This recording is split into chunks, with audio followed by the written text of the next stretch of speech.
dédé àsìkò yìí ní gbogbo ibi tí ẹ ti ń gbọ́ mi lé lóko tàbí lẹ́yìn òde. Jẹ́ kí a gbàdúrà. Baba ayérayé, a dúpẹ́ fún àánú àti ojú rere tí a rí gbà láti rí ọjọ́ ẹtì mìíràn nínú oṣù kẹjọ. A gbé yín ga Ọlọ́run aláàánú wa, aláàbò, olùpamọ́ àti olóore wa. Ògo ni fún orúkọ yín. Ọ̀rọ̀ tí a gbọ́ lè ní kó ṣe ayé àti ọkàn wa ní rere.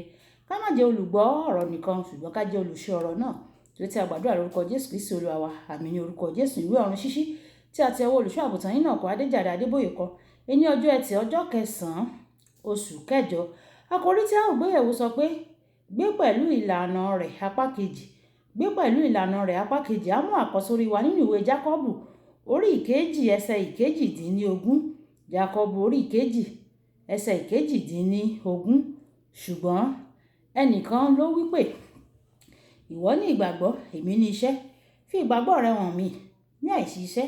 Èmi yóò fi ìgbàgbọ́ mi hàn nípa iṣẹ́. Nígbà tí a mú Bíbélì kíkà wa nínú ìwé Jákọ́bù bákan náà orí ìkejì ẹsẹ̀ ìkẹrìnlá títí dé ẹsẹ̀ ìkejì-dín-ní-ogún. Èrè kí ni ó jẹ́ ará mi?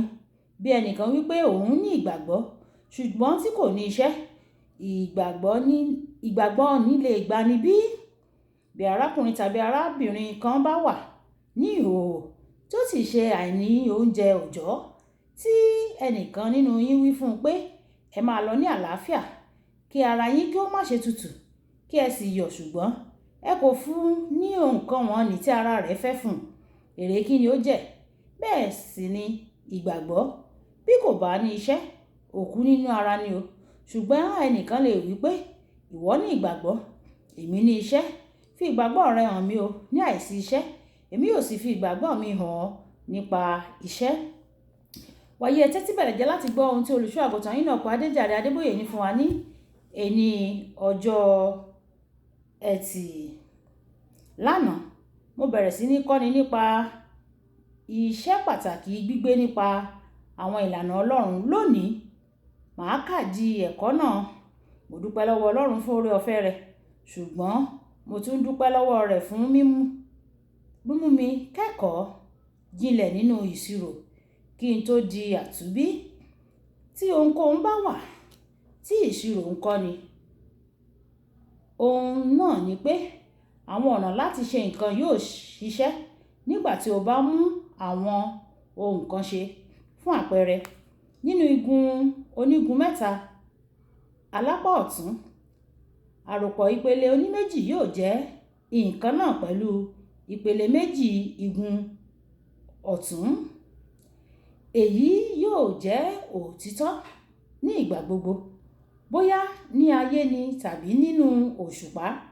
Ó jẹ́ ìwà òmùgọ̀ fún ẹnikẹ́ni láti fẹ́ ní àwọn èsì kan láì kọ́kọ́ ṣe àwọn ohun tó yẹ kó ṣe.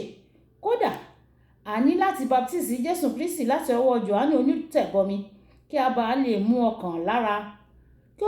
mú ọ̀kan lára àmúyẹ fún àṣeyọrí lẹ́nu iṣẹ́ ìránṣẹ́ rẹ̀ ṣẹ láyé. Ìwé Mátíù orí ìkẹta ẹsẹ̀ ìkàndógún. Ǹjẹ́ o mọ̀ pé ọ̀pọ̀ ènìyàn ló wà tí Ọlọ́run ti yọ̀ǹda àlùyọ fún, ṣùgbọ́n wọn kò tí ì ní ìrírí rẹ̀. Ilẹ̀kùn tí wọ́n bẹ Ọlọ́run láti ṣí, ó ti ṣí sílẹ̀ tipẹ́tipẹ́. Ọlọ́run kàn ń retí kí wọ́n ṣe ohun tí wọ́n nílò láti ṣe láti wọ inú rẹ̀ lọ ni.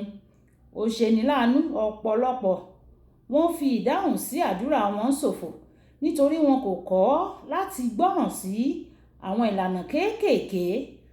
Mo ti sábà máa ń sọ fún àwọn ọmọ mi, bó tilẹ̀ jẹ́ pé Ọlọ́run alágbára, ó ti sọ fún Sárà pé yóò bí ọmọkùnrin kan fún Ábúráhámù, tó sì ti mú kí ara kíkú wọn kí ó di jíjí pépé gẹ́gẹ́ bí ìwé Róòmù orí ìkẹrin ẹsẹ̀ ìkọkàndínlógún ṣe sọ.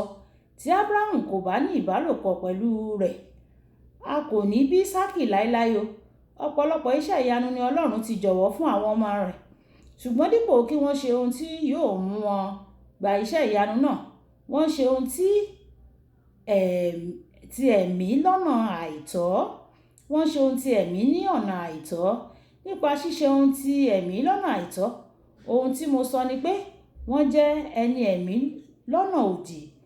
Ṣé ẹ lè ṣe ìwòye ọkọ àti aya tí wọ́n wá ìṣòro ti inú, tí wọn kò sì súnmọ́ ara wọn fún ìbálòpọ̀, ṣùgbọ́n tí wọ́n ṣe ìṣọ́ òru lójoojúmọ́?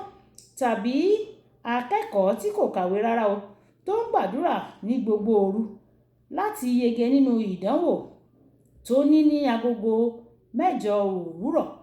Jíjẹ́ ẹni ẹ̀mí kò sọ àpò ìrònú rẹ kọ́ o. Kódà jíjẹ́ ẹni ẹ̀mí lóòótọ́ máa ń bí ọgbọ́n, nítorí ọgbọ́n jẹ́ ẹ̀bùn ẹ̀mí. Ìwé Kọ́ríńtì kìíní orí 12 ẹsẹ̀ 8. Mo gbàdúrà fún ọ lónìí.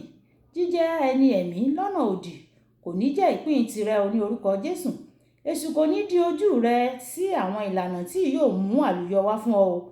Wà á ní ìmísí láti ṣe ohun gbogbo tí o ní láti ṣe láti lè rí ohun gbogbo tí Ọlọ́run ti pèsè fún ọ ní àkókò yìí gbà ní orúkọ Jésù. Àmín. Kókó ọ̀rọ̀: bàbá, ẹ jọ̀wọ́ ẹ fi hàn mí gbogbo ohun tí mo ní láti ṣe láti gba àwọn ìyanu tí ẹ ti jọ̀wọ́ fún mi, kí ẹ sì fún mi ní oore ọ̀fẹ́ láti ṣe wọ́n ní orúkọ Jésù. Ẹ jẹ́ ká sọ pé bàbá mi, Olúwa fún mi ní oore ọ̀fẹ́ láti tẹ̀lé ìlànà rẹ kí n lè gba gbogbo àwọn àlùyọ àti àǹfààní tí ẹ̀yin Olúwa ti ṣílẹ̀kùn rẹ̀ fún mi. Ẹ fún mi ní oore ọ̀fẹ́ láti lè wọnú àlùyọ mi lọ ní orúkọ Jésù. Ọlọ́run yóò ràn wá lọ́wọ́, yóò sì gbọ́ àdúrà wa ní orúkọ Jésù. Olúwabùkọ́lá Ayako ní orúkọ mi o. Ẹ máa like, ẹ máa share, kẹ máa comment kí àwọn ènìyàn kí wọ́n lè jẹ àǹfààní ọ̀run ṣíṣí Yorùbá. Kí Olúwa kó bùkún fún yín. Ó dàbọ̀.